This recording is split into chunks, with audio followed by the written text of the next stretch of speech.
Afternoon, everyone. This is day 14 of the Trump Republican shutdown.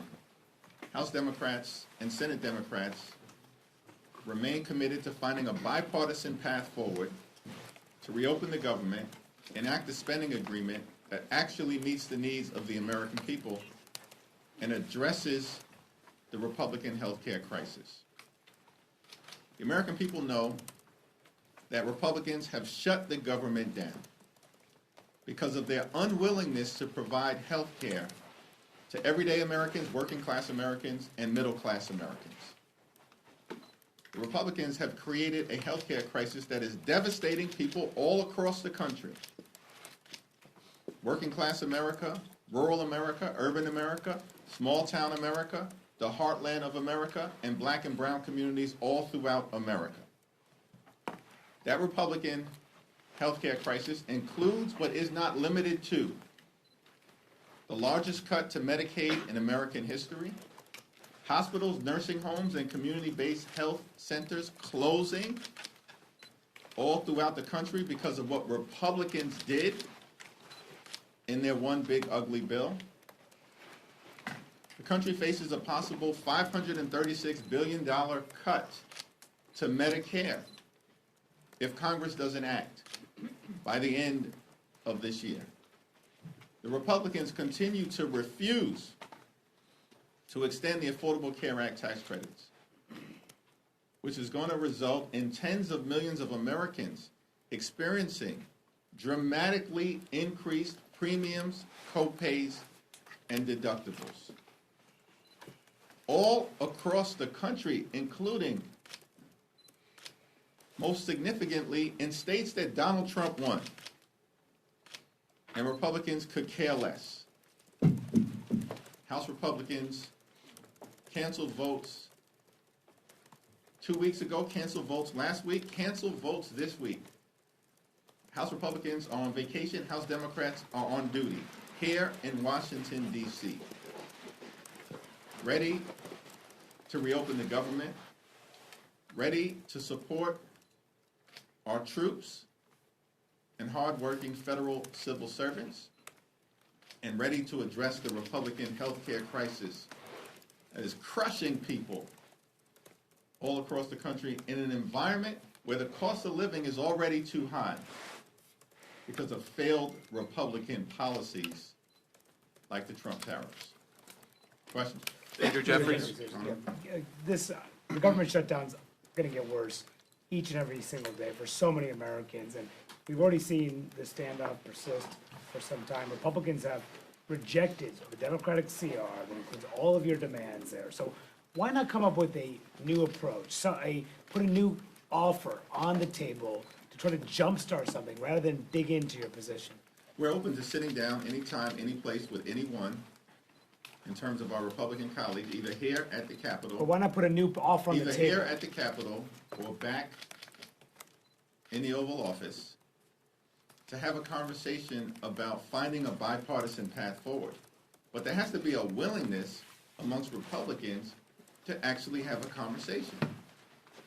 And since the White House meeting over 2 weeks ago, Republicans have gone radio silent. Donald Trump has spent more time on the golf course than talking to Democrats on Capitol Hill. Republicans have been on vacation since September 19th in the House. And in the Senate, the Republican strategy is to do the same exact thing, bring the same failed partisan Republican spending bill to the floor over and over and over again, knowing it's going to go down. Because Democrats have been very clear. We're not going to support a partisan Republican spending bill that continues to gut the health care of the American people. We are open about having a good faith discussion with our Republican colleagues to hear their ideas about reopening the government while at the same time decisively addressing the Republican health care crisis. Leader Jeffries. Thank you. Thank you. In terms of the military, it looks like OMB is finding money and appropriating it to pay the military. Do you agree with that strategy? Are you on board with that? And are you interested in ultimately one bill on the House floor to pay the military? I agree with making sure that our men and women in uniform, our active duty troops, are paid. We also need to make sure that we take care of all of our hardworking federal civil servants, which is why Republicans should be back here in Washington working with us to reopen the government, as opposed to continuing the Trump Republican shutdown. Leader Jeffries. Leader Jeffries. Good afternoon, thank you. Republicans have run on repealing and replacing Obamacare since 2010. But you're arguing for these subsidies to help subsidize Obamacare here. Isn't that an indictment that there's a problem with it, the fact that it needs to be propped up in some form? No, the overwhelming majority of the American people, including in Republican-run states, support an extension of the Affordable Care Act tax credits because they know that the Affordable Care Act has been an important part of ensuring that everyday Americans can afford to go see a doctor when they're sick, when their children are sick, and when their families are sick. And from our standpoint, it's strange that Republicans want to make this a partisan fight. This is not a partisan fight as far as Democrats are concerned. This is about the American people and ensuring that the American people can afford high-quality health care when they need it, including in red states. And by the way, the majority of states that benefit in terms of their people getting health care from the Affordable Care Act tax credits are states that Donald Trump won. West Virginia, number 1. Wyoming, number 2. Alaska, number 3. Tennessee, number 4. Mississippi, number 5. And states 6 through 10 are also states that Donald Trump won. This is not a partisan issue for Democrats. We care about making sure the American people can afford health care. Whether you're a Democrat, an independent, or a Republican, we are fighting for hard-working American taxpayers. The Republicans do have a credibility issue when it comes to health care and the Affordable Care Act. The American people know we're standing on the side of lifting up their quality of life, and Republicans have spent the last 15 years, you are correct, trying to repeal and displace people off the Affordable Care Act. In fact, they've done it more than 70 times, which is why if we're going to resolve this issue, it can't simply be a Republican winging a prayer. We actually need legislative action that extends the Affordable Care Act tax credits. And by the way, also addresses other aspects of the Republican health care crisis that is crushing the American people. Thanks. Leader Third Jeffries. row, thanks. The judiciary can only continue its full paid operations through Friday. Do you have any concerns about what will happen with that, with criminal and civil cases? We remain completely and totally concerned by all of the aspects of the Trump Republican shutdown, which is why we need them to abandon their failed my way or the highway approach, their take it or leave it approach, and the Republican go it alone approach. Because if Democratic votes are needed to reopen the government, which is the case, then this has to be a bipartisan discussion to find a bipartisan resolution to reopen the government and address the Republican health care crisis. We are very concerned with all of the implications of this Trump Republican shutdown and how the American people are being hurt. It doesn't seem to me that Republicans are concerned because they remain on vacation and have now canceled votes for the 3rd consecutive week. That's outrageous. Democrats from all across the country will be here in person, meeting in just a few hours and throughout the week because we want to reopen the government. And the question has to be asked, why in the world are House Republicans still on vacation, spread out across the country and the world? It's perplexing. It's shocking. I'm flummoxed by the whole situation. It makes no sense. They're reinforcing the narrative that they could care less about the quality of life of the American people. Leader Jeffries. Mr. Leader, want to ask you about November 1st, which is when open enrollment begins, as you know, and some rates are already being set. There are some who think that's a date by which, at this point, the leverage over the shutdown may not matter as much because the ACA subsidies will be in motion in terms of the rates. How do you feel about that idea? Well, our view has always been that we have to address the Republican healthcare crisis and the need to extend the Affordable Care Act tax credits with the fierce urgency of now, because at this moment in time, notices are going out to people all across the country indicating that their premiums, copays, and deductibles are about to skyrocket. People are about to pay thousands of dollars more per year. And for many hardworking American taxpayers, you're talking about their health insurance rates doubling, tripling, or quadrupling.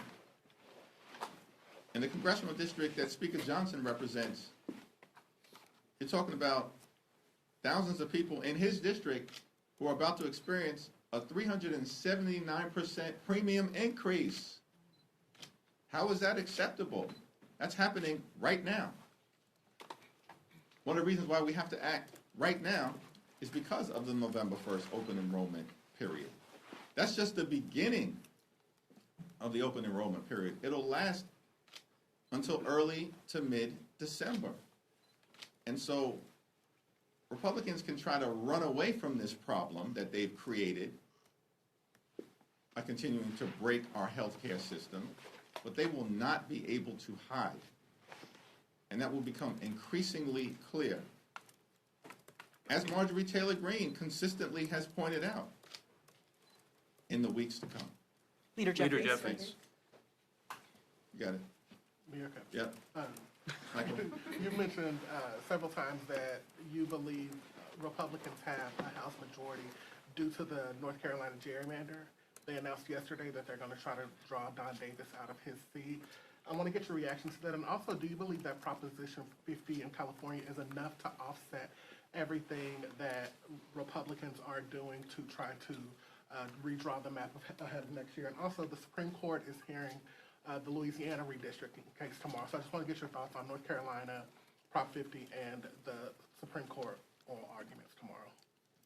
Well, the Supreme Court case tomorrow is going to be incredibly important, and we stand behind the civil rights community in defending the opportunity for people of every race to have an opportunity to elect a candidate or member of Congress of their choice, and to push back against the efforts by some in this country on the other side of the aisle to engage in partisan race-based gerrymandering to undermine the ability of Black, brown, or Asian communities in the country to be able to select their representative, as opposed to having extremists draw lines so that their representative can be effectively selected for them.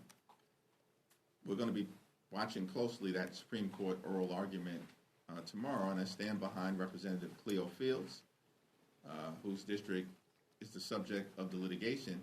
And we also, of course, stand behind the civil rights community's efforts to preserve both Section 2 of the Voting Rights Act, as well as the 14th Amendment protections against racial gerrymandering and undermining the ability of communities of color to elect the candidates of their choice.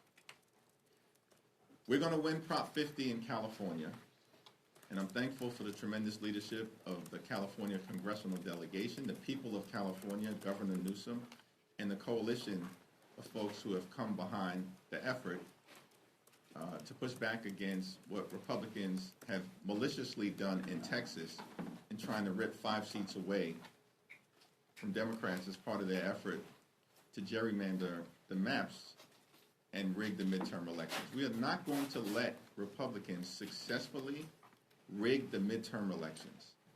California is just the first Democratic state to respond. It will not be the last. We've got to win Prop 50. We will. And we're making the point simply as we communicate with the people of California, yes, on Prop 50, to stop Trump from stealing the election. And the Republicans know they're on the verge of losing Prop 50. That is just the beginning of the Democratic response. And we will respond forcefully across the country. Now, you are correct about North Carolina, and it's important for everybody to understand. This whole notion that we're in the midst of a Republican wave, a sea change politically, notwithstanding what happened in a bitterly disappointing election in November of 2024, but the notion of that myth that Republicans have tried to perpetrate is belied by the fact that Republicans currently have the narrowest majority of any party since the Great Depression. The narrowest majority since 1931, as I understand it. A 3-seat majority. Once Rep-elect Adelita Grijalva is sworn in, that should be happening today, by the way. But they're running scared because of their efforts to continue to hide the Epstein files from the American people. But Republicans have a 3-seat majority. They wouldn't even have their 3-seat majority. They wouldn't even be in the majority right now had North Carolina not already engaged in mid-decade partisan gerrymandering last year. Because we know North Carolina is a 50-50 state, has a Democratic governor, Democratic lieutenant governor, Democratic attorney general, Democrat just won a close state Supreme Court race, all on the same day that Donald Trump narrowly won in November of 2024. And in North Carolina, before they engaged in vicious mid-decade gerrymandering to affect this Congress, in this 50-50 state, the North Carolina delegation, 14 members, was 7 Democrats and 7 Republicans. They then ripped 3 seats away from the people of North Carolina last year. And on January 3rd of this year, changed the delegation to 10 Republicans and 4 Democrats. That's their majority right now. They didn't even legitimately win in an election where everything at the top of the ticket was breaking for them. And they had to rely on stealing 3 seats from the people of North Carolina to artificially create their majority right now. This is why you can't take these people seriously in terms of any policy high ground in the House that they may claim to have. It's non-existent. So the question then becomes, they've already gerrymandered the map in North Carolina. And because Donald Trump, their boss, ordered them to go back and try to create an additional seat, this is what they're going to try to do. We're going to make sure that Representative Don Davis is reelected in North Carolina, and Democrats are going to take back control of the House of Representatives. Leader Jeffries. Leader Jeffries. Thank you, Mr. Leader. Are you aware of any plans to try to pay federal law enforcement? And in particular, do you think there should be something should be done to help U.S. Capitol Police? I know their union just put out a statement. They haven't gotten paid since Friday. And are you concerned that could impact the safety here at the Capitol? Something should be done to stand by the U.S. Capitol Police. We're so thankful for their bravery and patriotism, service and sacrifice, and of course, should be done for law enforcement, as is the case for all federal civil servants, which is why Republicans need to get back into town and show up at the negotiating table so we can reopen the government, negotiate a bipartisan spending agreement that actually improves the lives of the American people, as opposed to what Republicans want to do, which is to get Democrats to sign off on their partisan Republican spending bill that continues to gut the health care of the American people. It's not going to happen. We need to address the Republican health care crisis. We've made that clear repeatedly now for weeks, and that position is not going to change. Leader Jeffries. Leader Jeffries, back in March, and even a little bit coming into this government funding deadline, there was a lot of concern among Democrats that if the government was shut down, that it would empower and give Trump the ability to run around Congress and do what he wants with government funding. Is what he is doing now exacerbate troop pay and finding money to pay for WIC, other things. Is that exacerbating Trump's ability to go around Congress? In previous shutdowns, funding has always been identified to make sure that the Women's, Infants, and Children program has been funded. And we expect that that should happen during this moment in time as well. In terms of the mass firings, the violations of the law, the bullying of hardworking federal employees, that's been going on since January 20th, the first day of this presidency. The focus of the Trump administration has been on visiting chaos and confusion and cruelty on the American people, as opposed to doing what Donald Trump and Republicans promised on day one, which is to lower costs. But costs aren't going down in the United States of America. Costs are going up. Inflation is up. Electricity bills are up. Housing costs are up. Grocery costs are up.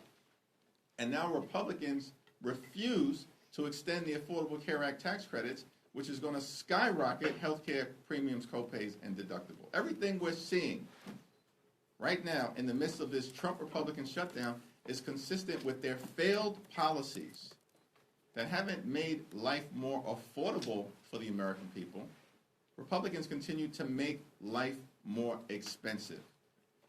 And Democrats are working hard to fix our broken healthcare system because of the crisis Republicans have created and to lower the high cost of living. Leader Jeffries. You've alluded to and hit at this throughout the press conference about the pain that is going to be felt by federal workers, et cetera, over the coming weeks if this drags on. Which pain, as you're navigating the path forward here, is greater in your view? Is it the pain that is going to be felt by federal workers and people that depend on the federal government for services? Or is it the prospect of skyrocketing insurance premiums? And is there a point where the shutdown pain becomes too great that it's not tolerable anymore for Democrats to hold this position? The pain of a government shutdown is being felt by all Americans, and it's unfortunate that Donald Trump and Republicans have decided to shut the government down and then not to do a damn thing to find a bipartisan path forward. Not a thing over the last 2 weeks. I mean, Donald Trump literally has spent more time on the golf course than talking to Democrats. He spent more time creating deepfake videos than talking to Democrats. House Republicans have chosen to cancel votes now for 3 consecutive weeks. This is their behavior. These are facts. No one disputes these things. And as Democrats, Leader Schumer and Senate Democrats who courageously continue to hold the line, partnering with House Democrats, have made clear, we will sit down with anyone, anytime, any place to reopen the government and find a bipartisan path forward. But at the same time, we have to address the healthcare crisis that is breaking hardworking American taxpayers throughout the country. And the American people know it. This is not a manufactured healthcare crisis. It's real. And it's been visited upon the American people by Donald Trump and the Republican Party. Leader Jeffries.